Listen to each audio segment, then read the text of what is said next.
Alright guys, welcome back to the channel. Just got done watching the UFC. Islam Makhachev becoming the welterweight champion of the world. Bullet Valentina definitely in the conversation for greatest women's fighter of all time. Plus some very, very good knockouts with Morales, Prates, and Bo Nickel. But we're here to talk boxing.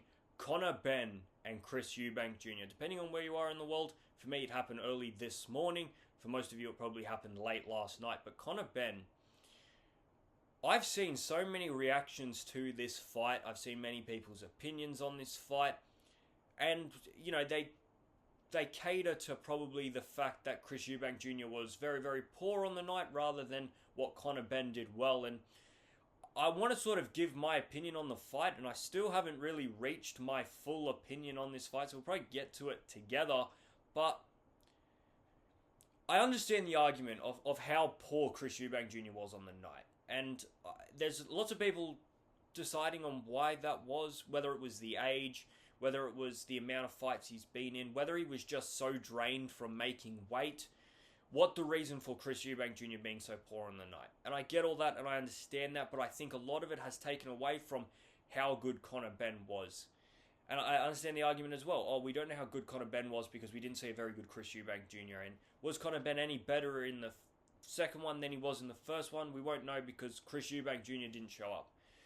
I get all that. I do. And I just think it takes away from Conor Benn because I do think Conor Benn fought possibly the best fight I've seen Conor Benn fight in his whole career.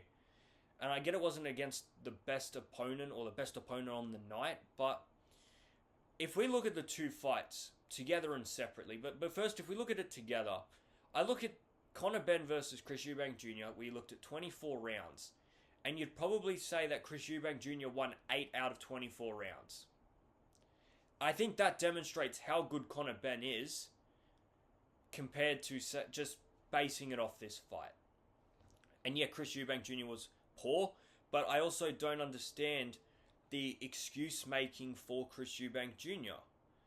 Saying that he was poor tonight because of his age or because of his weight, for me, is a bit of a cop-out. And the reason I say it's a bit of a cop-out is because if we came into this fight and Chris Eubank Jr. blasted Conor Benn away, and I started sitting here and saying, well, Conor Benn only lost because of the weight. Conor Benn's not big enough. Well, yeah, we know this coming into the fight. Conor Benn was never really big enough to take Chris Eubank Jr. on. That's why Chris Eubank Jr. had to drop down in weight. But I feel like the excuse doesn't work the same way around. I would not make the excuse that Conor Benn lost the fight because of his weight. The same way I wouldn't say that Chris Eubank Jr. fought really poorly today because of the weight. You had the choice in the fight you were going to take. He very well could have ignored the weight and just said, well, I'm just going to add a few pounds on. I know I'll be fined and in trouble for it, but I'd prefer the fine and in trouble for it like the first time than go on and lose the fight and fight poorly. So for me, I think it is a bit of a cop-out. The reason that people are giving Chris Eubank Jr., you know, or diminishing the fact that Conor Benn dismantled Chris Eubank Jr. and beat him 12 rounds to none today. I think that is spectacular from Conor Benn, and we're going to talk about what Conor Benn did well. Last thing on Chris Eubank Jr. though, I thought he was very, very humble and respectful in defeat today. He could have sat there in press conferences. The media give him every opportunity to make excuses, and he did nothing but stand there and applaud what Conor Benn did and give him all the gratitude in the world, which I thought was very stand up by Chris Eubank Jr. So I do want to applaud him for that because I have an opinion on Chris Eubank Jr. and it's not a good one. I don't particularly like Chris Eubank Jr. or the personality that he has or puts on. But today you got to give him the applaudance because he sat there humble in defeat and said Conor Benn was the better fighter tonight and no excuses. So I do applaud Chris Eubank Jr. for that. Conor Benn, this is a guy now that after today's performance, we're seeing a more composed, a more strategic, a more technical boxer than I think we've seen in his career up to date. You compare the Conor Benn in the first one, that real brawly sort of energetic, electric chaos from get-go to finish, as long as his stamina lasts. Whereas today we saw a quieter first rounder, a quality jab throughout, from start to finish, a jab to the body and to the head that a technical boxer would try and use.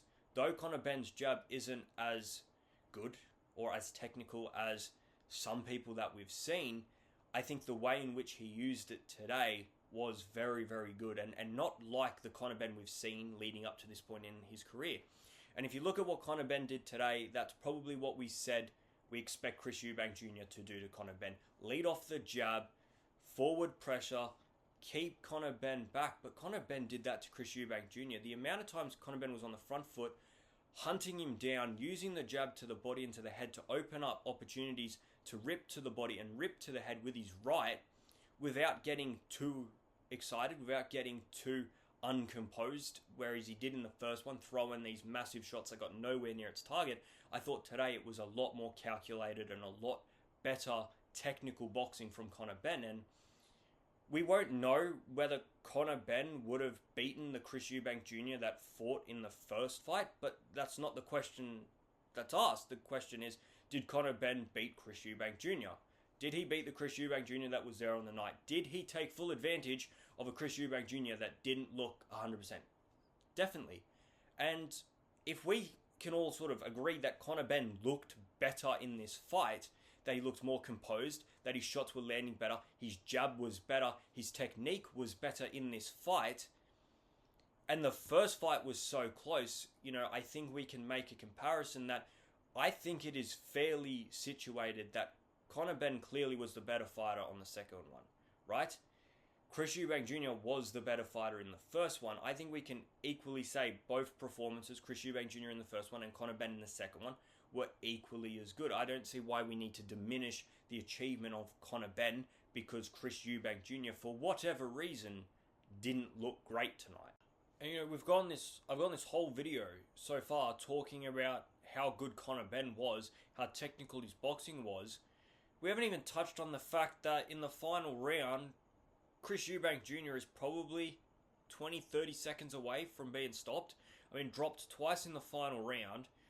I think if there is, I know it's easy to say this, but if there's another minute added to that round, Chris Eubank Jr. doesn't survive it. Are we viewing this fight as in, if Conor Benn had knocked him out in round 5, everybody would have said, oh wow, Conor Benn was electric, he was dynamic, he was just chaos from get-go, and Chris Eubank couldn't handle it? But the fact that they went 12 rounds and Chris Eubank Jr. didn't really do anything in 12 rounds and Conor Benn won by a landslide, it's any less of an achievement? Is it that Conor Benn should have got rid of him in the 5th or 6th round? I think he was calculated. I think he did well. And when the opportunities opened themselves up, he took advantage of them. Conor Benn had no reason to put himself in danger to try and get a knockdown. In the 12th round, that opportunity arose. No danger for Conor Benn, and he took it. And he dropped him once. Didn't rush the finish. Once again, was composed, took his time. Got the second knockdown. Unfortunately, there was 15 seconds left on the clock. Chris Eubank Jr. was able to seep out all that time and survive the fight. But I thought that Conor Benn, if you combine all of the fight as well as the knockdowns, it was just perfect from Conor Benn. You can't find me really a fault. Maybe 1 or 2 times he got caught throughout that fight. But it's boxing. You're going to get caught. You're going to be counted. When you're trying to attack, when you're on the front foot, you're going to get counted. That was very, very good from Conor Benn. I know. I heard Dave Allen talk about it after the fight. He said, yeah, well, I look great on a heavy bag too, but as soon as somebody else is throwing punches back at you, that changes things. And I get that. Chris Eubank Jr. wasn't offering much. But Conor Benn still went out there and did it and dropped him twice. Look, that's just my opinion. Like I said, jump in the comments. Maybe I'm giving Conor Benn way too much credit. And I'll admit, I am a big Conor Benn fan, so there's definitely bias there. But I just think that it's... Conor Benn didn't choose what Chris Eubank Jr. showed up. Before the fight, everybody was happy to say how easily Chris Eubank Jr. was going to win this fight, how much better he was going to be. But then when it doesn't go that way, people are easy to say, well, Conor Benn had an easy night. Well, no, he didn't. He had the same fight on paper as he did on the first one. His opponent, yeah, he didn't show up. Conor Benn did not do anything to say that the achievement is any less great. Like, This wasn't a Chris Eubank Jr. that looked like shit tonight, but hey, the scorecards read 8 rounds to 4. This wasn't, a 6-all draw, but Chris Eubank Jr. looked like shit. This was Chris Eubank Jr. didn't look great. Conor Benn did everything he needed to do and won it by a landslide. Going forward is probably the question now that it's on everybody's mind. Conor Benn, for me, he keeps talking about 147. If this guy can make 147 and fight as comfortably and look as comfortable as he did today, I'll be astounded, to be honest with you. That's a lot of weight difference. This is the best Conor Benn I think we've seen, arguably. I feel like he's a 154er, not a 147, but he's probably using his brain to want to fight at 147. You could fight at 154 in that sea of sharks, or you could fight at 147 where you could be much bigger than everybody else. There's bigger names. It's hard to argue, isn't it? I would say that there's bigger names at 147 because Ryan Garcia and Devin Haney are media darlings. They raise the media's attention on fights more than what Barker Motazaliev will. All right, more than Sebastian Fundora will. John Boots Ennis maybe, Virgil Ortiz maybe, but Devin Haney and Ryan Garcia, all eyes will be on that fight. More money will be on those fights. And guess what? Ryan Garcia, Rolly Romero, Mario Barrios are all easier than John Boots Ennis, Virgil Ortiz, Sebastian Fundora, and Barker Motazaliev. So for me, Conor Benn has got a very good chance here to make good money at 147 and probably get a belt. I would argue that Conor Benn is better than Rolly Romero and Mario Barrios. There is 2 belts there that I think he can go in there and take. So if he can get there, that's all saying he can get there and look comfortable because he's put on a lot of weight. If he can shrink himself down to that and not jeopardize his performance the way maybe we saw Boots be jeopardized at 147, maybe the way that people think Chris Eubank Jr. was jeopardized today, I think it'll go a long way. Chris Eubank Jr. moving forward, I think he's more enticed to a trilogy than what Conor Benn is. I think Conor Benn's happy that the chapter's close. He said that. He said this is done. 1-all. The Benns have got one. We'll take it, move on. Chris Eubank Jr., if his reason for being poor today is the weight and whatever else it is, fighting a third time, you're still going to be in that same category of weight. It's not going to change the result. So for me, Chris Eubank Jr. just moves on. There's talk that he wants to fight people like Canelo. Go for it. Make your money. No reason not to. You'll be more comfortable. Go and do that. I just can't work out what we saw of Chris Eubank Jr. All the talk coming into the fight, and that's what bugs me about people diminishing Conor Benn's performance tonight. All the talk coming into this fight was Chris Eubank Jr. is going to win. Chris Eubank Jr. with Bomac is looking spectacular. He's looking leaner. He's looking better. He's going to win this fight easier than he did the first one. That's what happens in the rematch. Chris Eubank Jr. wins. Conor Benn demolishes him 12-0. I mean, the official scorecards were 119, 107, 116, 110, 118, 108.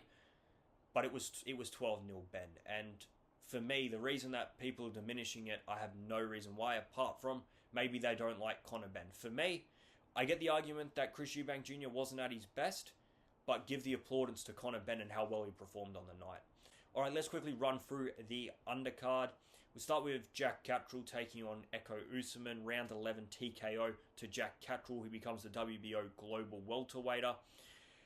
If we look at Echo Usman, someone that I think it's back and forth. After his fight against Josh Taylor, I said I reckon Echo Usman can really start to push at world level. Make a push. That doesn't necessarily mean succeed. I think he could take those fights. Today was the fight that I think once and for all showed us that Echo Usman is a British level fighter, maybe a European level fighter. Jack Catterall, though, stepping up in weight, similar to Josh Taylor, and destroying Echo Usman the way he did, providing the way Jack Catterall performed against Arnold Barboza. The Harlem Eubank fight is a bit hard to judge, but especially Arnold Barboza. If Catterall fought the way he did today against Barboza, I think it goes a different way. What effect did Bozy Ennis have on Jack Catterall today? I think is the biggest talking point. You're not going to revolutionize a fighter, but you're going to make the fighter better. And I think Bozy Ennis did do that with Jack Catterall. Especially the forward pressure and the attack today from Jack Catterall was amazing. He knocked Esserman through the ropes and knocked him out in the 11th round, with also taking in note that he nearly finished the job in the 4th, dropping Esserman. So I thought Jack Catterall was excellent today. It is just one fight though. I want to see him get in there again with another sort of quality welterweight fighter, because Jack Catterall is still stepping up in weight. Today showed me a lot, but it hasn't shown me enough to say Jack Catterall can make it here or there. So for me, great win by Jack Catterall. This is now keep pushing on welterweight. There's not many great names in welterweight. You can make a push. It doesn't take much, and I think Jack Catterall can be in the talk for a title fight.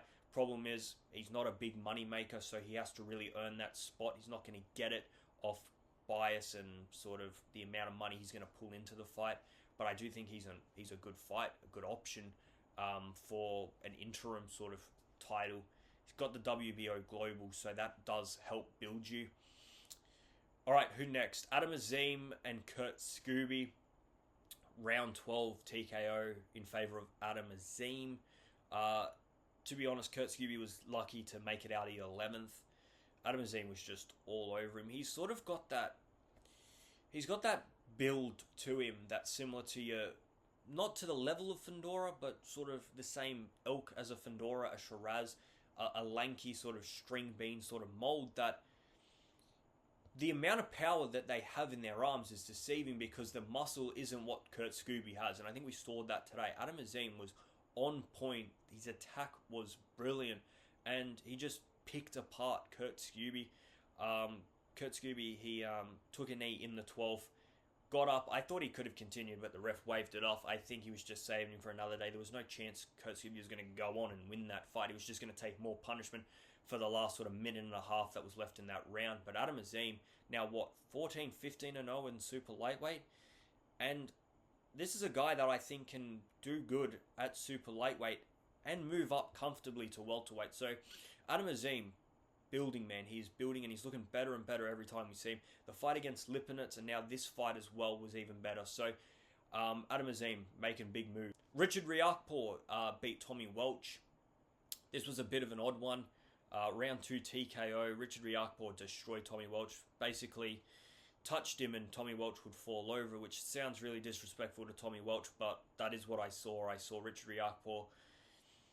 They are big shots. They are heavyweights. Don't get me wrong. I couldn't take a punch like that, but I thought the way Tommy Welch took some of those punches was a bit weak, a bit light, and I thought for a guy that's been built up, Tommy Welch 16-0 coming into this fight, undefeated, knocked out in 3.5 minutes to Richard Riakporhe. Richard Riakporhe, a very good heavyweight. I think, well, a very good British heavyweight. I don't know how far he can go, but I thought we were going to see better from Tommy Welch. I think that's my main concern. Richard Riakporhe, no qualms with him. His right hand was brutal. It's massive. Especially that, was it the first time he knocked him down, or the second time in the second round? It was a big right hand right on the chin, and then Tommy Welch gets back up, and it's basically the same punch again, right on the chin, and it finishes the fight. So, great performance there by Richard Riakporhe. Like I said, a bit disappointed in the opponent that he had today. I want to see Richard Riakporhe tested a bit more than he did today against Tommy Welch. Ishmael Davis finally back in the win column, beating Sam Gilly. Now, that was via unanimous decision. Close one, 115, 113, 115, 113, 115, 114. Ishmael Davis now becomes the British and Commonwealth Super Welterweight Champion. I thought that in the last 15 seconds, Ishmael Davis's sort of... It was classified as a slip by Sam Gilly, but I thought it was a knockdown by Davis. And if you factor that in, the decision becomes less close, but it was still a very competitive fight. I think for the main part for Ishmael Davis is just getting that win on the column. What was he, three defeats in his last 3? So for Ishmael Davis, it was just get a win by any means necessary. It doesn't matter how it comes. If you need to rematch the guy, you rematch the guy, but just get that win under your belt. Get the confidence building, and I thought it was a very, very entertaining fight. It was a very exciting fight, but I think for me, the knockdown should have counted at the end. I only watched the fight live. I actually haven't rewatched to see it on many angles to see whether it should have been. But from first glance, I thought it was a knockdown. And if you factor that in, Ishmael Davis sort of wins it clearly, even if you sort of thought it was a bit closer. For me, it was the right decision. Ishmael Davis wins it, but hey, I wouldn't complain to watch that fight again. I don't think anybody would. That is a great fight that was on. It's a good fight for what's second on the bill. So for Ishmael Davis, like I said, it was more about just getting that win on the column. He's in a tough division if he wants to sort of reach any sort of momentous heights. You're going to have to perform much better than you did today because, no offense to Sam Gilly, but there's people in super welterweight that are killers compared to Sam Gilly. Last fight, well, it was the first fight, but the last fight we're going to talk about was Mikey Talon taking on Faizan Shahid. Round 5 KO to Mikey Talon, only a 6-round contest, but round 5 KO. A great uppercut. Shahid just walked into it. Mikey Talon, exciting young fighter, and it's not often we see sort of British, American, these type of regions of the world produce great flyweight fighters. We look more at Japan and Thailand and these countries for those lower weight divisions, but this kid at 20 years old, 11-0. Look, I get it, the competition hasn't been of the highest ilk, but he's 20 years old and he's had 11 fights. This is the level of opponent I expect to see Mikey Talon in there, and I expect to see him deal with it, and he dealt with it. Great KO. You move on to the next one. There's not much more to say about it. It's just exciting sometimes to see fighters, in divisions that we don't sort of tend to talk about within those countries. When you say flyweight, I sort of just look towards your Japan and your sort of Asian countries. I know Nick Ball is English, but that's one. I mean, there's not too many others. Most of those weights are filled with Japanese fighters, which is great, but, it's nice to see because these Japanese fighters don't get a lot of airtime. You all of a sudden throw Mikey Talon in there, a Brit, you can get those Japanese guys over into England, into America, on big cards, more eyes on these fighters, based purely on the fact that there is a Brit fighting or there's an American fighting. I get the Japanese, they're shown in Japan, but the Americans view it at 3 a.m. Nobody's actually watching it unless you're in Japan, or for me, Australia, because it's actually prime time for me. But a lot of countries don't see it. A bit like what we're going to see later in Riyadh with that Night of the Samurai card. Lots of these people, most of you guys are all hardcore boxing fans. You will know them. Casual fans don't know these guys, and they're all exceptional boxers. So for me, I think that's the path we're going to see Mikey Talon on, but exceptional KO, like just a brilliant uppercut. Alright guys, that is the podcast. Jump in the comments, let us know what you think of all the fights. Talk about Chris Eubank Jr. and Conor Benn, please. I want to hear you guys' opinions. I want to hear some positive. I'm happy to hear the criticism over Chris Eubank Jr., but I think it's only fair that you give praise to Conor Benn as well. So jump in the comments, like the video, please do subscribe. We're on the journey to 300 subs. I'd love to get there. By the end of the year is ambitious, but hey, let's be ambitious. If we don't make it, we don't make it. But 300 by the end of the year would be exceptional. I'm out of here, guys. See ya!